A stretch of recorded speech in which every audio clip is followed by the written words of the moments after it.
Monica Quartermaine's final gift, a testament of love and sacrifice. The peaceful morning at the Quartermaine mansion was shattered when Danny Morgan discovered something that would forever change the family. Making his way to check on his great-grandmother Monica, the young man found her lying serenely in her bed, having passed away quietly in her sleep during the night. The gentle manner of her passing seemed fitting for someone who had spent decades caring for others. Yet the shock of her sudden departure rippled through Port Charles like a tidal wave. The heartbreaking discovery. When Danny made the devastating discovery, his first instinct was to reach out to the family. Tracy Quartermaine was among the first to learn of Monica's peaceful passing, followed quickly by Jason Morgan. The weight of delivering such heartbreaking news fell heavily on Jason's shoulders, as he found himself having to call 911 and alert the authorities to the death. At the Quartermaine mansion, the sight of Monica, looking as if she had simply drifted off into an eternal sleep, brought both comfort and profound grief to those who loved her. Jason and Tracy found themselves bonding over their shared loss, both recognizing that Monica had been the heart of the family for so many years. The matriarch who had weathered countless storms, family feuds, and personal tragedies had finally found her rest, leaving behind a legacy that would soon surprise everyone who thought they knew her well. A funeral that brought Port Charles together. As word of Monica's death spread throughout Port Charles, preparations for her memorial service began in earnest. The funeral promised to be a significant event, with representatives from General Hospital including Dr. Britt Westburn, Dr. Portia Robinson, and Dr. Terry Randolph all planning to attend to honor their respected colleague. Monica's decades of service to the hospital and her community had touched countless lives, and her memorial would reflect that impact. Jason was chosen to deliver the eulogy at his adoptive mother's funeral, a responsibility that weighed heavily on his heart. Despite their complicated relationship over the years, Monica had always been a constant source of love and support in his life. She had never given up on him, even when his choices led him down dangerous paths that kept her awake at night with worry. The gathering would bring together not just the immediate Quartermaine family, but friends, colleagues, and even unlikely attendees who had been touched by Monica's compassion throughout her life. Tracy, despite their decades-long rivalry, found herself genuinely mourning the loss of someone who had been both adversary and family. Ned Quartermaine and Drew Kane would also grapple with the reality that the woman who had held their fractured family together was gone. The shocking will reading.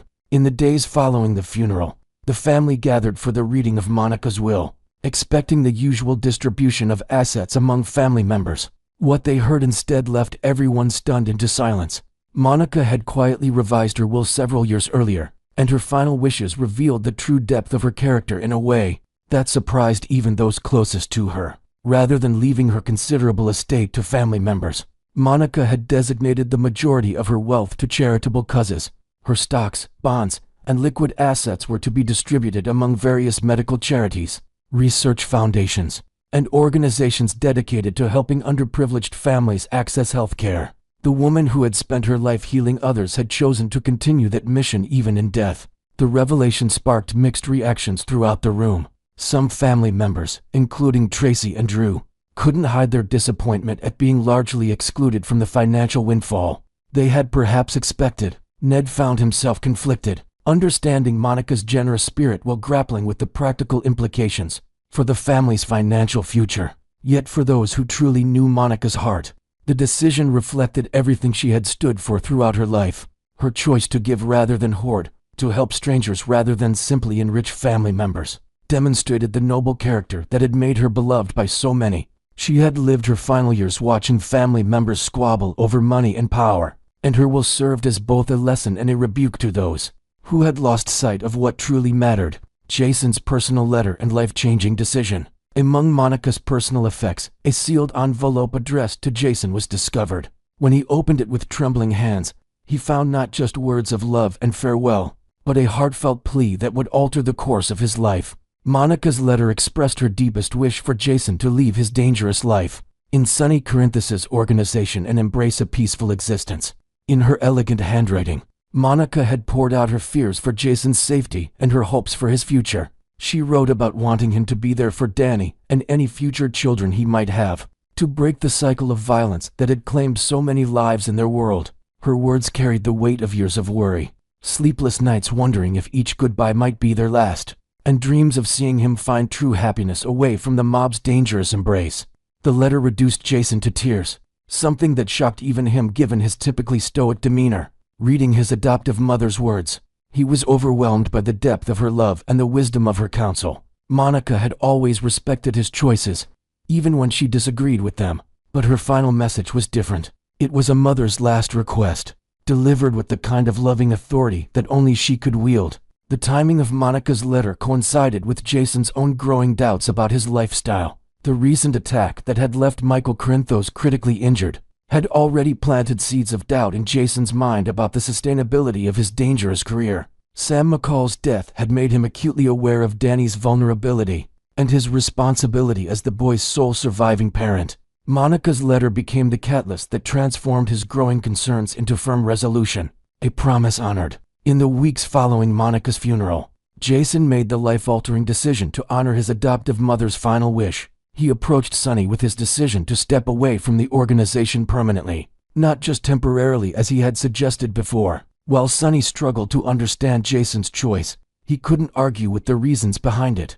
Jason's departure from the mob represented more than just a career change. It was a fundamental transformation of his identity. For decades, he had been Stone Cold Jason, Sonny's enforcer and right-hand man. Now, he was choosing to become simply Jason Morgan, Danny's father and Monica's son, a man committed to building a life based on love rather than loyalty to criminal enterprises.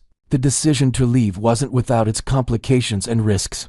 Enemies might see his departure as weakness, and former associates might question his loyalty. But Jason found strength in Monica's memory and in the knowledge that he was finally living according to the values she had tried to instill in him throughout his life.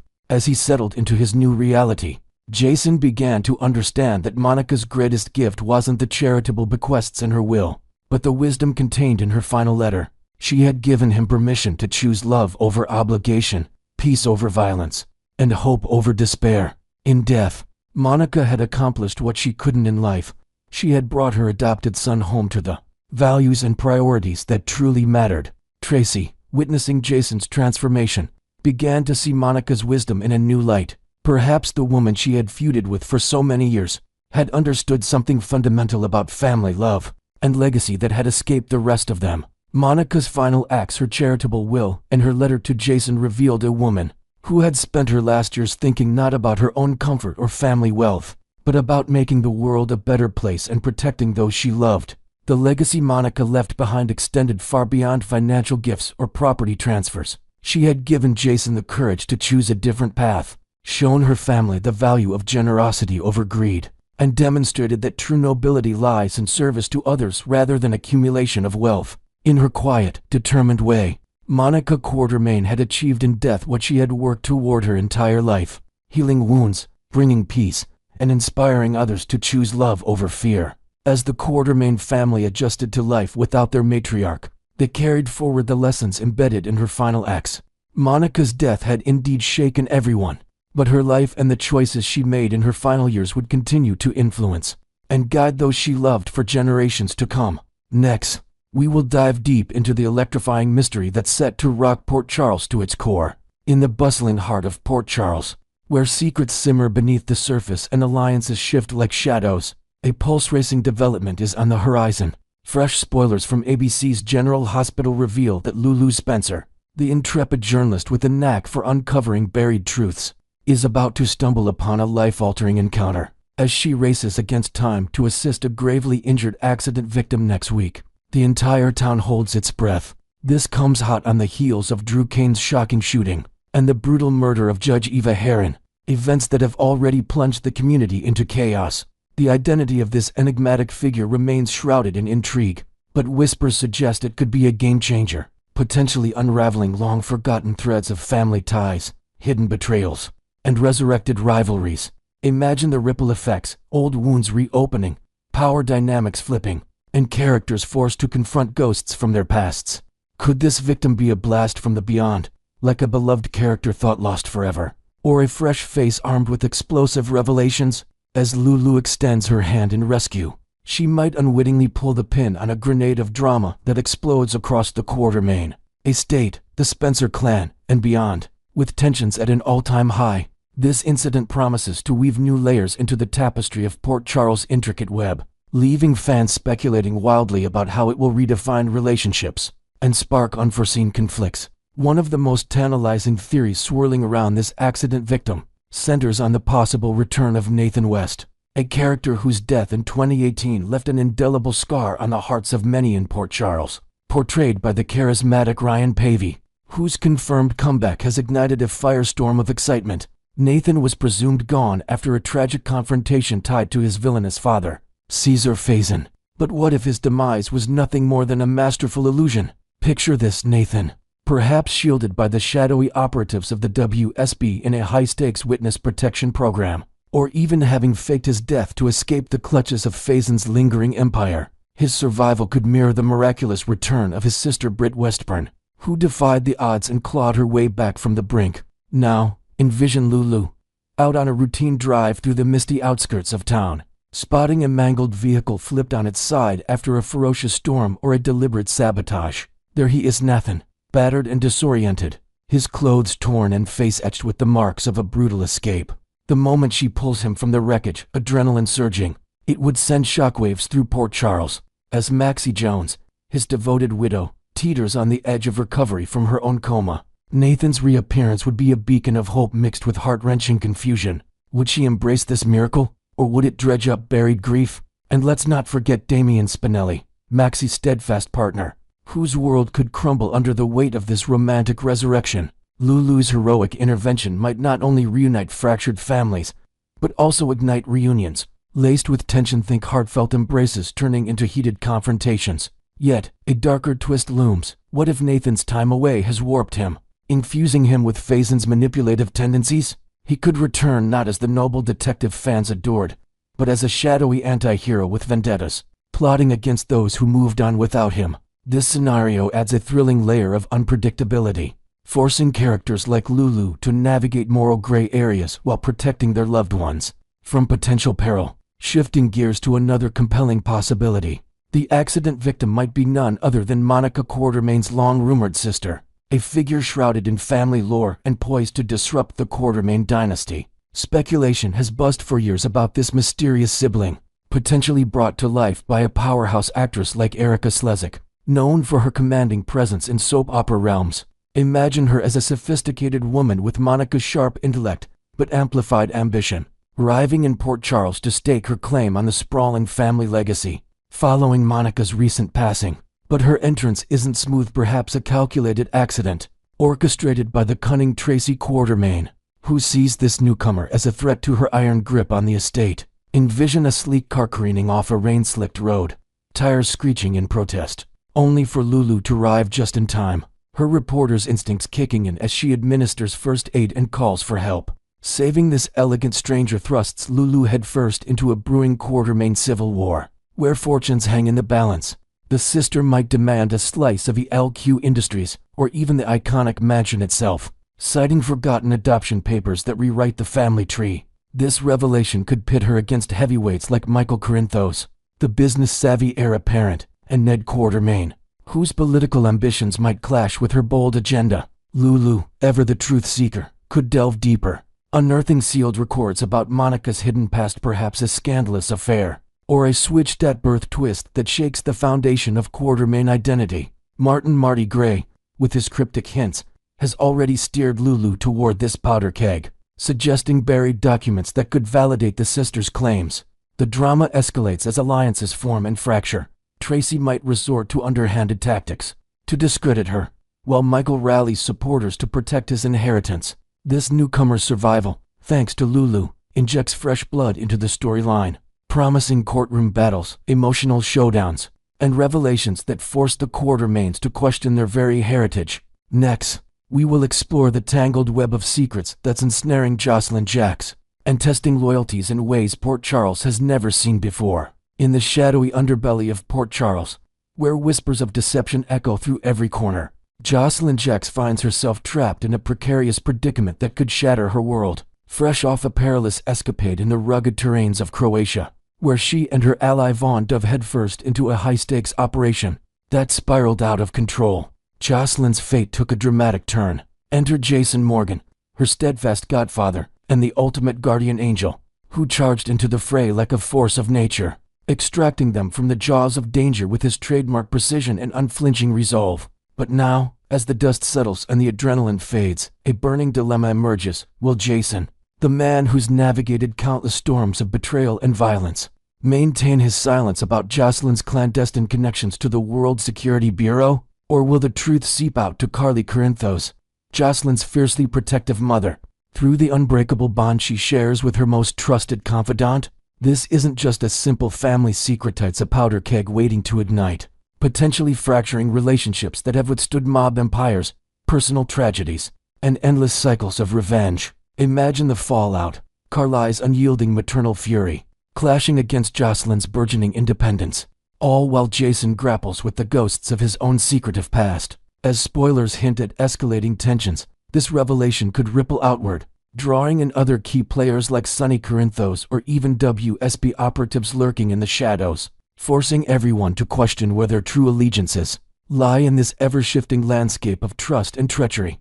Adding fuel to this inferno of intrigue, actress Eden McCoy, who brings Josslyn Jax to vibrant life, recently sat down for an illuminating chat with Soap Opera Digest, peeling back the layers on the chaotic bind her character has woven herself into. McCoy delved into the emotional turbulence, highlighting how Jason's storied loyalty is poised for its most grueling trial yet, caught between his goddaughter's pleas and his lifelong devotion to Carly. According to McCoy, Josslyn's faith in Jason is profound and unshakable, rooted in years of him being her rock through family upheavals and personal crises. Even as she acknowledges the precarious tightrope he walks with Carly, despite the anxiety stirred by his unbreakable tie to Carly, he's forever her godfather. McCoy elaborated, painting a picture of a young woman who sees Jason not just as a protector, but as a kindred spirit who grasps her rebellious streak. Josslyn views herself as a force unto herself, having boldly stepped into this shadowy world of espionage without looking back, and she banks on Jason recognizing that autonomy. This dynamic adds a rich texture to their relationship, evoking memories of Jason's own youthful defiance against the Corinthos clan's expectations. Yet, beneath the surface, McCoy hints at underlying fears. Josslyn knows Jason's moral code is ironclad, forged in the fires of past mistakes, and any slip could unravel the fragile peace she's fought to maintain. As the interview unfolds, it becomes clear that this isn't merely about keeping a secret. It's a profound exploration of growth, where Josslyn's choices reflect her evolution from a sheltered teen to a daring operative, all while Jason's internal conflict mirrors the broader themes of sacrifice that define General Hospital's enduring appeal. At the heart of this brewing storm is Josslyn's fateful decision to conceal her entanglement with the WSB from Carly, a lie that's now ballooning into a potential catastrophe with Jason unwittingly drawn into the fray. This choice wasn't made lightly, stemming from Josslyn's desire to forge her own path, away from the overprotective shadow of her mother's influence. It represents a bold assertion of independence amid the constant threats that plague Port Charles. With Jason now privy to the full extent of her covert activities, the risks skyrocket, transforming what was a personal gamble into a family-wide crisis. Should he choose to confide in Carly, her legendary mama bear ferocity would erupt like a volcano, dismantling Josslyn's meticulously built facade and possibly leading to drastic measures, such as grounding her from future missions, or even alerting Sonny to intervene with his underworld connections. The ensuing confrontation could echo historic Corinthos family blowouts, complete with heated arguments in the living room of their iconic home, tears of betrayal, and perhaps even temporary estrangements that force Josslyn to seek solace from unlikely allies, like her stepsister Christina or friend Trina Robinson. Conversely, if Jason opts for silence, he jeopardizes the profound trust he's cultivated with Carly. Over decades of shared battles, from surviving mob hits to navigating romantic entanglements and child custody wars, McCoy captured this no-win scenario brilliantly, describing Jason as ensnared in a vice of conflicting duties, where honoring one bond means potentially betraying another. This tension heightens the drama, inviting viewers to ponder how Jason's stoic exterior might crack under the pressure, perhaps manifesting in subtle tells like a lingering glance or a rare moment of hesitation, all while underscoring the soap's knack for blending high-octane action with deeply personal stakes. For Josslyn, the dread extends far beyond the immediate revelation. It's a profound terror of how her entire existence could be upended if the secret detonates. reshaping her relationships and future in irreversible ways. McCoy emphasized Josslyn's deep-seated confidence in Jason, portraying her as someone who believes he comprehends the futility of exposure. Spilling the beans wouldn't alter her commitment to the WSB, but would inflict unnecessary pain on Carly, deepen Josslyn's own guilt, and pile on layers of scrutiny that could stifle her newfound sense of purpose. Envision Josslyn pacing the docks at night, replaying the Croatia chaos in her mind, the narrow escapes, the coded messages, the thrill of outsmarting Fosenly, to be haunted by visions of Carly's devastated face. Upon learning the truth, this fear could manifest in tense scenes where Josslyn confides in Jason, during a clandestine meeting at Kelly's diner, pleading her case with a mix of vulnerability and determination, perhaps even drawing parallels to Carly's own youthful rebellions against Bobby Spencer. Yet, McCoy noted that in the unpredictable realm of Port Charles, optimism is a fragile thing. Josslyn clings to hope that Jason will safeguard her secret, but the town's history of unearthed scandals, from hidden paternities to fake death suggests, that buried truths have a way of clawing their way to the surface. This uncertainty adds an edge-of-your-seat suspense, as fans speculate on potential leaks, like an overheard conversation or a misplaced document, that could accelerate the inevitable explosion. In the end, as McCoy astutely observed, this is Port Charles. We're talking about a place where concealed realities fester and erupt with devastating force, and no one embodies that more than Jason Morgan, whose life has been a testament to the heavy toll of guarded confidences, from his days as a hitman shielding Sonny's empire to his recent returns from the dead. Jason has repeatedly borne the brunt of secrets' consequences, often at great personal cost, including lost loves and fractured families. If he holds Josslyn's truth close, it might preserve their godfather-goddaughter bond, but erode his foundational alliance with Carly, potentially leading to a rift that echoes past heartbreaks like his fallout with Sam McCall. McCoy's insights remind us that in General Hospital's world, loyalty isn't just a virtue, it's a double-edged sword that cuts deep, promising that whatever path Jason chooses, the price will be steep, leaving scars that fuel future storylines and keep audiences riveted to the unfolding drama.